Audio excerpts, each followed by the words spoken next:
तेरी औकात है इस तिजोरी को खोलने की? तू जानता भी है इसमें करोड़ों का खजाना। मैं 3 साल से परेशान हूं, इसे कोई खोल क्यों नहीं पा रहा है? अगर तूने इस तिजोरी को खोल दिया तो मैं तुझे पूरे 10 करोड़ रुपए दूंगा। शहर के सबसे पुराने बाजार के बीचों बीच एक इमारत थी जिसे लोग शर्मा सेठ की हवेली कहते थे। बाहर से देखने पर वह जगह किसी आम गोदाम जैसी लगती थी, लेकिन अंदर कदम रखते ही समझ आ जाता था कि यहां कुछ अलग है। मोटी दीवारें, भारी दरवाजे और बीचों बीच रखी हुई एक विशाल तिजोरी, वही तिजोरी जिसकी चर्चा पूरे शहर में थी। यह तिजोरी कोई साधारण तिजोरी नहीं थी। कहा जाता था कि इसके अंदर करोड़ों का खजाना बंद है, सोना, हीरे, पुराने सिक्के और न जाने क्या क्या। लेकिन दिक्कत बस एक थी, तिजोरी खुलती नहीं थी। पिछले 3 सालों से शर्मा सेठ ने हर मुमकिन कोशिश कर ली थी। बड़े बड़े इंजीनियर आए, लॉक एक्सपर्ट बुलाए गए, विदेशी मशीनें मंगवाई गईं। किसी ने कोड तोड़ने की कोशिश की, किसी ने सेंसर लगाए, लेकिन हर बार नतीजा एक ही रहा, तिजोरी वहीं की वहीं बंद। आज फिर वही दिन था। हवेली के बड़े हॉल में भीड़ जमा थी, बिजनेस पार्टनर, वकील, मीडिया और कुछ खास मेहमान। बीच में खड़ी थी वह काली मोटी लोहे की तिजोरी। उस पर पुराने किस्म के निशान खुदे थे, जैसे किसी ने जानबूझकर उसे रहस्यमय बनाया हो। शर्मा सेठ का चेहरा चिड़चिड़ा था, सफेद कुर्ता, मोटी सोने की चेन और आंखों में गुस्सा। सामने खड़ा आखिरी एक्सपर्ट अभी अभी हार मान चुका था। सॉरी सेठ जी, उसने कहा, इस तिजोरी का मैकेनिज्म बहुत अलग है। शायद बिना ओरिजिनल जानकारी के इसे खोलना नामुमकिन है। हॉल में हल्की सी खुसर-फुसर शुरू हो गई। कोई बोला, इतना पैसा और फिर भी तिजोरी बंद। कोई हंसा, कोई सिर हिलाने लगा। उसी वक्त दरवाजे के पास खड़ा एक लड़का आगे बढ़ा। उम्र करीब 15 या 16 साल। बदन पर फटा पुराना शर्ट, धूल से भरी पैंट और पैरों में घिसी हुई चप्पल। बाल बिखरे हुए, चेहरा दुबला, लेकिन आंखों में अजीब सा ठहराव। उसने धीमी लेकिन साफ आवाज में कहा, सेठ जी, मैं तिजोरी खोल सकता हूं। पूरा हॉल एक पल के लिए शांत हो गया। फिर अचानक हंसी फूट पड़ी। किसी ने जोर से कहा, अरे ये कौन है? किसी ने कहा, बाहर से कोई बच्चा घुस आया है। गार्ड आगे बढ़े, लेकिन शर्मा सेठ ने हाथ उठाकर उन्हें रोक दिया। उन्होंने लड़के को ऊपर से नीचे तक देखा, कपड़े, शक्ल, हालत, फिर व्यंग्य से मुस्कुराए। तू? सेठ ने कहा, यह तिजोरी इतने बड़े बड़े दिमाग नहीं खोल पाए, और तू खोल देगा? लड़के ने नजरें झुकाई नहीं। एक मौका दे दीजिए, अगर नहीं खुली तो मैं खुद चला जाऊंगा। भीड़ को मजा आने लगा। कैमरे फिर से उठ गए। नया तमाशा मिल गया था। शर्मा सेठ ने ठहाका लगाया और बोले, ठीक है, अगर तूने ये तिजोरी खोल दी। उन्होंने जानबूझकर रुककर सबकी तरफ देखा। तो मैं तुझे 10 करोड़ रुपए दूंगा। हॉल में शोर मच गया। कोई बोला, पागल हो गए हैं सेठ। कोई बोला, अब देखो बच्चा क्या करता है। लड़के ने सिर्फ एक बात कही, मंजूर है। उसी पल, बिना किसी शोर के, वह लड़का तिजोरी की तरफ बढ़ा, और यहीं से शुरू होने वाला था वो खेल जो सिर्फ ताले का नहीं, किस्मत का भी था। लड़का तिजोरी के सामने आकर खड़ा हो गया। इतनी बड़ी, भारी और ठंडी तिजोरी उसने पहले कभी इतनी नजदीक से नहीं देखी थी, लेकिन उसके चेहरे पर न डर था, न घबराहट, बस एक गहरी सांस और पूरी तसल्ली। भीड़ में से कोई बोला, अरे इसे तो ताला छूना भी नहीं आता होगा। किसी ने हंसकर कहा, लगता है सेठ जी आज दान करने के मूड में हैं। शर्मा सेठ हाथ बांधे खड़े थे। उनके चेहरे पर आधी हंसी, आधा तंज। उनके लिए यह सब एक मनोरंजन था। उन्हें यकीन था कि कुछ मिनटों में यह लड़का थककर खुद पीछे हट जाएगा। लेकिन लड़के ने किसी की बात नहीं सुनी। उसने सबसे पहले तिजोरी को गौर से देखा, बहुत गौर से, जैसे वह सिर्फ लोहे का ढांचा नहीं, कोई पुरानी कहानी पढ़ रहा हो। उसकी उंगलियां तिजोरी की सतह पर हल्के हल्के घूमने लगीं, कभी ऊपर बने निशानों पर, कभी किनारों पर, कभी नीचे के कोनों पर। एक बुजुर्ग वकील ने पास खड़े आदमी से फुसफुसाकर कहा, देख रहा है, ये यूं ही हाथ नहीं फेर रहा, कुछ ढूंढ रहा है। लड़के ने कान से तिजोरी को छूकर हल्की सी थपकी दी, फिर दूसरी तरफ से भी, धक धक। अंदर से आवाज थोड़ी अलग लग रही थी। उसने आंखें बंद की। भीड़ को लगा अब कोई नाटक शुरू होगा, कोई जादू, कोई मंत्र, लेकिन कुछ नहीं हुआ। वह बस खड़ा रहा, शांत, जैसे अपने दिमाग में किसी नक्शे को दोहरा रहा हो। दरअसल उसका नाम नीरज था। नीरज पास की झुग्गियों में रहता था। उसका पिता कबाड़ी का काम करता था। टूटे ताले, जंग लगे बक्से, पुराने संदूक, यही नीरज की दुनिया थी। बचपन से वह अपने पिता के साथ कबाड़ छांटता रहा था। कई बार ऐसे ताले मिलते जो दिखने में बेकार होते, लेकिन नीरज घंटों बैठकर उन्हें खोल देता। उसे मशीनें नहीं आती थीं, उसे किताबों की भाषा नहीं आती थी, लेकिन उसे सुनना आता था। धातु की आवाज, दबाव का फर्क, खाली जगह का अंदाजा। नीरज ने तिजोरी के दाईं ओर बने एक छोटे से उभार पर उंगली रखी। वहां कोई बटन नहीं था, बस थोड़ा सा फर्क। उसने वहां हल्का दबाव डाला, फिर छोड़ा। कुछ नहीं हुआ। उसने दोबारा कोशिश की, इस बार दबाव थोड़ा बदल कर, फिर नीचे वाले कोने में वहीं किया। भीड़ बोर होने लगी। एक रिपोर्टर बोला, लगता है खत्म हो गया शो। लेकिन तभी नीरज रुक गया। उसने सिर थोड़ा तिरछा किया, जैसे किसी हल्की आवाज को पकड़ लिया हो। फिर उसने दोनों हाथ तिजोरी पर रखे, एक ऊपर एक नीचे। धीरे धीरे दबाव बढ़ाया। क्लिक। बहुत हल्की आवाज, इतनी हल्की कि आधे लोग सुन ही नहीं पाए। लेकिन नीरज के चेहरे पर हल्की सी मुस्कान आ गई। शर्मा सेठ सीधा हो गए। ये आवाज, उन्होंने खुद से कहा। नीरज ने आंखें खोल दी। अभी तिजोरी नहीं खुली थी, लेकिन कुछ जाग चुका था। और यह तो बस शुरुआत थी। क्लिक की वह आवाज छोटी थी, लेकिन असर बड़ा। शर्मा सेठ की आंखें अब तिजोरी से हट नहीं रही थीं। जो लोग अभी तक हंस रहे थे, वे भी चुप हो गए। हॉल में अजीब सा सन्नाटा फैल गया, जैसे किसी ने हवा रोक दी हो। नीरज ने हाथ पीछे नहीं खींचे। उसे पता था कि यह ताला एक झटके में नहीं खुलने वाला। यह उन तालों में से था जो ताकत नहीं, धैर्य पहचानते हैं। उसने फिर से तिजोरी को थपथपाया। इस बार अलग जगह। धक धक। एक तरफ से आवाज भारी थी, दूसरी तरफ खोखली। उसके माथे पर पसीने की हल्की बूंदें आ गईं। कपड़े पुराने थे, लेकिन उसकी हर हरकत बेहद नपी तुली थी, जैसे वह कोई अंदाजा नहीं लगा रहा, बल्कि किसी याद को फॉलो कर रहा हो। भीड़ में से एक इंजीनियर बुदबुदाया, यह लड़का प्रेशर पॉइंट्स ढूंढ रहा है। नीरज ने तिजोरी के नीचे झुककर देखा। वहां कोई ताला नहीं था, कोई लीवर नहीं, लेकिन धातु की बनावट थोड़ी अलग थी। उसने उंगलियों से वहां हल्का घुमावदार दबाव दिया। कुछ नहीं हुआ। उसने सांस छोड़ी, फिर दोबारा कोशिश की। इस बार पहले से थोड़ा धीमा। अंदर से फिर वही आवाज आई, गुड। अब यह आवाज साफ थी। शर्मा सेठ अनजाने में आगे बढ़ाए। रुको, उन्होंने कहा, कोई मशीन तो चाहिए हो, बता दें। नीरज ने बिना पलटे कहा, नहीं सेठ जी, मशीन उलझा देती है। यह तिजोरी सीधे हाथ से बात करती है। कई लोग चौंक गए। सीधे हाथ से बात करती है? नीरज ने तिजोरी के सामने खड़े होकर आंखें बंद कीं। उसने दोनों हथेलियां तिजोरी पर रखीं, जैसे कोई डॉक्टर मरीज की धड़कन सुनता है। कुछ सेकंड तक वह बिल्कुल स्थिर रहा। फिर उसने बाएं हाथ से ऊपर के हिस्से पर दबाव दिया और दाएं हाथ से नीचे की ओर हल्का सा स्लाइड किया। क्लिक। फिर एक और क्लिक। अब आवाजें साफ थीं। हॉल में खड़े कैमरे फिर से चालू हो गए। रिपोर्टर फुसफुसाने लगे, कुछ हो रहा है।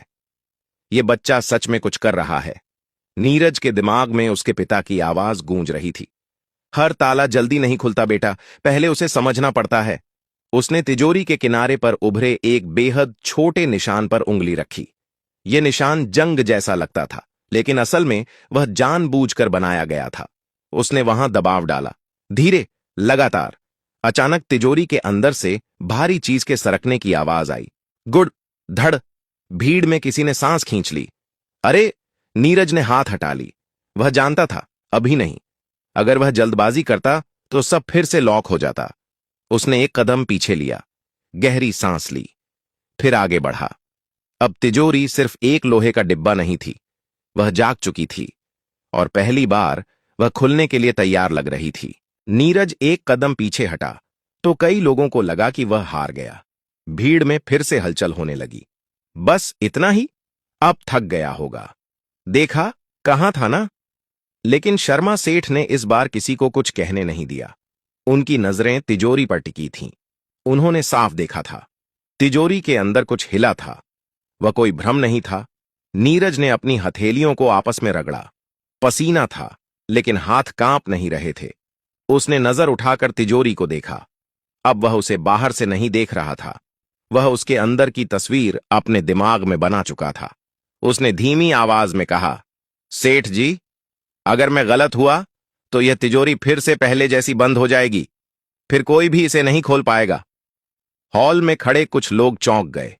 ये क्या कह रहा है? ये तो रिस्क है। शर्मा सेठ ने दांत भींचे। 3 साल की नाकामी, करोड़ों की लागत और अब यह बच्चा। कुछ पल वह चुप रहे, फिर बोले, जो करना है कर, अब पीछे हटने का मतलब नहीं। नीरज ने सिर हिलाया। उसने तिजोरी के बाईं तरफ नीचे बैठकर कान लगाया। इस बार उसने थपकी नहीं दी, बस सुना। पूरा हॉल खामोश था, इतना कि किसी के गले से पानी निगलने की आवाज भी तेज लग रही थी। नीरज को अंदर से हल्की सी धातु की कंपन महसूस हुई। यह वही कंपन थी जो उसे कबाड़ में मिले पुराने संदूकों में महसूस होती थी। फर्क बस इतना था कि यह तिजोरी कई गुना ज्यादा जटिल थी। उसने दाएं हाथ की 2 उंगलियां एक साथ ऊपर के कोने पर रखीं, बाएं हाथ की हथेली नीचे वाले हिस्से पर। धीरे धीरे दबाव बढ़ाया, फिर अचानक दोनों हाथों का दबाव एक साथ छोड़ दिया। क्लैक। इस बार आवाज साफ और तेज थी। भीड़ में किसी ने जोर से कहा, अरे ये तो सच में खुल रही है। नीरज ने समय बर्बाद नहीं किया। उसने तुरंत तिजोरी के बीच वाले हिस्से पर हाथ रखा और हल्का सा घुमाव दिया। यह घुमाव इतना छोटा था कि कैमरे भी ठीक से पकड़ नहीं पाए, लेकिन असर बड़ा था। तिजोरी के अंदर जैसे कुछ सेट हो गया हो। अब आवाजें बिखरी हुई नहीं थीं, वे क्रम में थीं। गुड, क्लिक, धक। शर्मा सेठ का चेहरा सफेद पड़ने लगा। उन्होंने जिंदगी में बहुत कुछ देखा था, लेकिन यह पहली बार था जब उनका शक डर में बदल रहा था। नीरज के दिमाग में एक ही बात चल रही थी, जल्दी नहीं, अगर जल्दी की तो सब खत्म। उसने आखिरी बार तिजोरी के सामने खड़े होकर दोनों हाथ रखे, आंखें बंद कीं, सांस रोकी और बहुत हल्के से, जैसे किसी सोए हुए बच्चे को जगाते हैं, उसने दबाव डाला। अचानक तिजोरी का ऊपरी हिस्सा 1 इंच बाहर की ओर सरक गया। पूरा हॉल सन्न रह गया। यह अभी पूरी तरह नहीं खुली थी, लेकिन अब कोई हंस नहीं रहा था, अब कोई शक नहीं कर रहा था। अब सब जान चुके थे, यह लड़का खाली हाथ नहीं आया है। तिजोरी का ऊपरी हिस्सा 1 इंच बाहर सरकते ही जैसे समय थम गया। कोई चिल्लाया नहीं, कोई ताली नहीं बजी, सब बस देखते रह गए। नीरज ने हाथ वहीं रखे, उसने धक्का नहीं दिया। उसे पता था यह वह पल है जहां ज्यादातर लोग गलती कर बैठते हैं। अधीरता, ज्यादा जोर, और ताला फिर से खुद को बंद कर लेता है। उसने बहुत धीमी आवाज में खुद से कहा, अब बस, सही क्रम। उसकी आंखें तिजोरी के अंदर झांकने की कोशिश नहीं कर रही थीं। वह बाहर के संकेत पढ़ रहा था, हल्का झुकाव, दरवाजे का वजन, धातु की सांस। उसने बाएं हाथ से ऊपर वाले हिस्से को स्थिर रखा और दाएं हाथ से नीचे की ओर बहुत हल्का दबाव दिया। गुड। अब आवाज भारी थी, ऐसी आवाज जो सिर्फ तभी आती है जब अंदर कुछ बड़ा अपनी जगह छोड़ रहा हो। शर्मा सेठ अनजाने में 2 कदम आगे आ गए। उनका गला सूख चुका था। खुल रही है, उनके मुंह से अपने आप निकल गया। नीरज ने आखिरी बार नीचे की ओर उंगली घुमाई, बस आधा घेरा, उसे ज्यादा नहीं। क्लैक। इस बार आवाज ने कोई शक नहीं छोड़ा। तिजोरी का दरवाजा अपने आप आगे की ओर झुक गया। 1 सेकंड, 2 सेकंड, फिर भारी लोहे का दरवाजा पूरी तरह खुल गया। पूरा हॉल जैसे फट पड़ा। खुल गई! अरे ये तो खुल गई! ये बच्चा कर दिखाया! कैमरे चमकने लगे, लोग आगे बढ़ने लगे, लेकिन गार्ड्स ने तुरंत रोक लिया। शर्मा सेठ खुद तिजोरी के सामने पहुंचे। उनके हाथ कांप रहे थे। तिजोरी के अंदर का नजारा किसी ने सोचा भी नहीं था। अंदर सोने की ईंटें थीं, हीरों से भरे लकड़ी के बक्से, पुराने जमाने के सिक्कों की थैलियां, और नीचे मखमली कपड़े में लिपटी हुई मोटी मोटी ज्वेलरी। करोड़ों नहीं, दर्जनों करोड़। हॉल में किसी की आवाज नहीं निकल रही थी। कुछ लोग अविश्वास में सिर हिला रहे थे, कुछ की आंखें चमक रही थीं। शर्मा सेठ ने धीरे से एक ईंट उठाई। वजन असली था, चमक असली थी। उन्होंने नीरज की तरफ देखा, वही फटे कपड़े, वही शांत आंखें। तू, उनकी आवाज भर्रा गई। तू कौन है बेटा? नीरज ने सिर झुका लिया। नीरज, कबाड़ी का बेटा। सेठ कुछ पल चुप रहे, फिर उन्होंने जेब से रूमाल निकाला, माथा पोंछा और गहरी सांस ली। मैंने कहा था, उन्होंने सबके सामने कहा, अगर तू तिजोरी खोल देगा तो मैं तुझे 10 करोड़ दूंगा। हॉल में फिर से शोर उठा। क्या सच में देगा? अब देखो क्या होता है। शर्मा सेठ ने हाथ उठाकर सबको चुप कराया। उन्होंने अपने मैनेजर की तरफ देखा। अभी यहीं सबके सामने नीरज के पिता, जो भीड़ के पीछे खड़े थे, अब तक कुछ समझ ही नहीं पाए थे।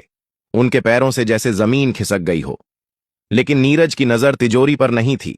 उसकी नजर उस दरवाजे पर थी जो आज सिर्फ लोहे का नहीं, उसकी किस्मत का भी ताला खोल चुका था। और यह कहानी अभी खत्म नहीं हुई थी। हॉल में शोर अब काबू से बाहर होने लगा था। कोई फोन पर बात कर रहा था, कोई वीडियो लाइव कर चुका था। खजाना मिल गया कि खबर आग की तरह फैलने लगी थी। शर्मा सेठ ने अपने पर्सनल मैनेजर को इशारा किया, लीगल टीम बुलाओ, अकाउंट्स तैयार रखो। मैनेजर हड़बड़ाकर फोन लगाने लगा। नीरज अब भी वहीं खड़ा था। न उसके चेहरे पर लालच था, न जीत की खुशी, जैसे उसने कोई सौदा नहीं, सिर्फ अपना काम पूरा किया हो।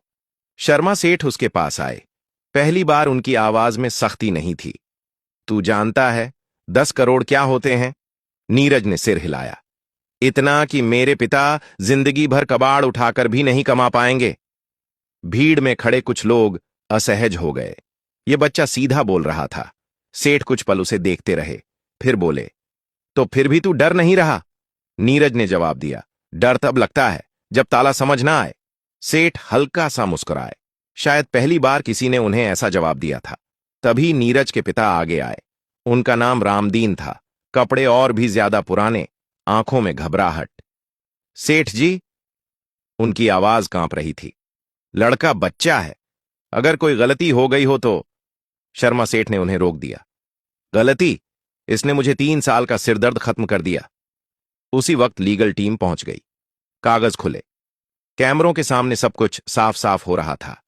सेठ ने ऊंची आवाज में कहा, सब लोग सुन लें, मैंने वादा किया था और शर्मा सेठ अपना वादा तोड़ता नहीं। एक कागज आगे बढ़ाया गया। नीरज का नाम पूछा गया, उम्र लिखी गई, गार्जियन के तौर पर पिता का नाम। नीरज के हाथ में पेन दिया गया। उसने कभी इतने कागज नहीं देखे थे, लेकिन उसने बिना हिचक दस्तखत कर दिए। भीड़ में किसी ने कहा, अब ये लड़का बदल जाएगा। नीरज ने वह बात सुन ली। उसने सिर उठाकर कहा, मैं नहीं बदलूंगा, हालात बदलेंगे। शर्मा सेठ ने चेक आगे बढ़ाया। 10 करोड़। रामदीन के हाथ कांपने लगे। वह बैठने ही वाले थे कि नीरज ने उन्हें थाम लिया। सेठ ने चेक नीरज को नहीं, उसके पिता को दिया। इसे संभाल कर रखना, बेटा समझदार है लेकिन दुनिया नहीं। उस पल नीरज ने पहली बार तिजोरी से नजर हटाकर लोगों की तरफ देखा। वही लोग जो कुछ देर पहले हंस रहे थे, अब कोई हंस नहीं रहा था। लेकिन कहानी यहीं खत्म नहीं होनी थी, क्योंकि जिस ताले ने 10 करोड़ दिलाए थे, उसके पीछे की कहानी अब बाहर आने वाली थी। और कई लोगों को यह बात पसंद नहीं आने वाली थी। चेक हाथ में आते ही मामला खत्म नहीं हुआ। असल में वहीं से असली हलचल शुरू हुई। शर्मा सेठ की लीगल टीम अभी कागज समेट ही रही थी कि हॉल के कोने से एक सख्त आवाज आई, 1 मिनट, यह इतना आसान नहीं है। सबकी नजरें पलट गईं। वह व्यक्ति ग्रे सूट में था, चेहरे पर सरकारी ठहराव। उसके साथ 2 और लोग थे जिनके गले में पहचान पत्र लटक रहे थे। मैं इनकम टैक्स डिपार्टमेंट से हूं, उसने कहा, और यह खजाना निजी नहीं, जांच का विषय है। हॉल में फिर सन्नाटा छा गया। शर्मा सेठ का चेहरा कड़ा हो गया। यह तिजोरी मेरी है, मेरे गोदाम से निकली है। अधिकारी ने फाइल खोली। तिजोरी आपकी हो सकती है, लेकिन इसके अंदर का खजाना, यह तय होना बाकी है कि यह कहां से आया। नीरज यह सब चुपचाप सुन रहा था। उसे कानून की भाषा नहीं आती थी, लेकिन इतना समझ रहा था कि मामला उलझने वाला है। एक अधिकारी की नजर नीरज पर गई। और यह लड़का, इसे यह तिजोरी खोलना कैसे आया? सवाल सीधा था और खतरनाक भी। भीड़ में फुसफुसाहट शुरू हो गई। कहीं चोरी तो नहीं? इतना छोटा और इतना हुनर? रामदीन घबरा गए। साहब, मेरा बेटा सीधा है, कुछ गलत नहीं किया। नीरज आगे बढ़ा। मैंने तिजोरी नहीं चुराई, मैंने बस उसे खोला। कैसे? अधिकारी ने पूछा। नीरज ने एक पल सोचा, फिर बोला, मेरे पिता कबाड़ उठाते हैं, पुराने ताले, संदूक, पेटियां, मैं उन्हें खोलता था। कुछ ताले ताकत से नहीं, सही जगह छूने से खुलते हैं। यह भी वैसा ही था। एक सीनियर अफसर जो अब तक चुप था, उसने तिजोरी को गौर से देखा। यह लॉक सिस्टम, यह इंडस्ट्रियल नहीं है, यह हाथ से बनाया गया है, पुराना है। उसने नीरज की तरफ देखा। तूने मशीन नहीं इस्तेमाल की, ये बात हमारे लिए अहम है। शर्मा सेठ ने तुरंत कहा, जो भी जांच करनी हो करो, लेकिन मेरा वादा। अधिकारी ने हाथ उठाया। वादा रहेगा, लेकिन इस लड़के को हम नजरअंदाज नहीं कर सकते। नीरज को पहली बार हल्का डर लगा। ताला खोलना आसान था, सिस्टम समझना नहीं। लेकिन तभी वही सीनियर अफसर आगे 3 आया और बोला, डर मत, तुझ पर कोई आरोप नहीं है, बल्कि हमें तेरी जरूरत पड़ सकती है। किस लिए? नीरज ने पूछा। अफसर ने तिजोरी के अंदर रखी एक खास लकड़ी की पेटी की तरफ इशारा किया। देश में ऐसी और भी तिजोरियां हैं, बंद, अनसुलझी और शायद खतरनाक भी। नीरज समझ गया, यह सिर्फ पैसे की कहानी नहीं थी, यह हुनर की कहानी थी, और अब उसका हुनर सबके सामने आ चुका था। कुछ हफ्तों बाद नीरज अब झुग्गी में नहीं रहता था, लेकिन वह किसी आलीशान बंगले में भी नहीं गया। सरकार ने उसके पिता को सम्मान के साथ घर दिलवाया। नीरज को एक टेक्निकल इंस्टीट्यूट में दाखिला मिला। वहां किताबें थीं, मशीनें थीं, लेकिन सबसे जरूरी चीज थी सम्मान। शर्मा सेठ ने 10 करोड़ का वादा पूरा किया, पूरा, कानूनी, साफ, सबके सामने। नीरज ने उसमें से आधा पैसा अपने पिता को दे दिया। आपने मुझे कबाड़ में मौका दिया, उसने कहा, अब आपकी बारी है आराम करने की। बाकी पैसे से उसने एक छोटा सा वर्कशॉप बनाया, नाम रखा नीरज लॉक लैब। वहां वह बच्चों को सिखाता था, ताले खोलना नहीं, सोचना। एक इंटरव्यू में किसी ने उससे पूछा, इतनी कम उम्र में करोड़पति बन गए, कैसा लग रहा है? नीरज ने साधारण सा जवाब दिया, मैं करोड़पति नहीं बना, मैं सिर्फ दिख गया। उस दिन के बाद लोग जब किसी बंद तिजोरी के सामने खड़े होते तो मशीनें याद नहीं करते, वे याद करते थे एक फटे कपड़ों वाले लड़के को, जिसने साबित किया था कि हर ताला चाबी से नहीं और हर किस्मत सिफारिश से नहीं खुलती। कुछ ताले हुनर मांगते हैं और कुछ दुनिया को बस एक मौका। अगर आपको यह कहानी पसंद आई हो तो लाइक जरूर कीजिए। ऐसी ही दमदार और दिल छू लेने वाली कहानियों के लिए सब्सक्राइब करना मत भूलिए और इस कहानी को अपने दोस्तों के साथ शेयर जरूर करें। कमेंट में अपने शहर का नाम जरूर लिखिए ताकि हमें पता चले कि हमारी कहानियां देश के किस किस कोने तक पहुंच रही हैं।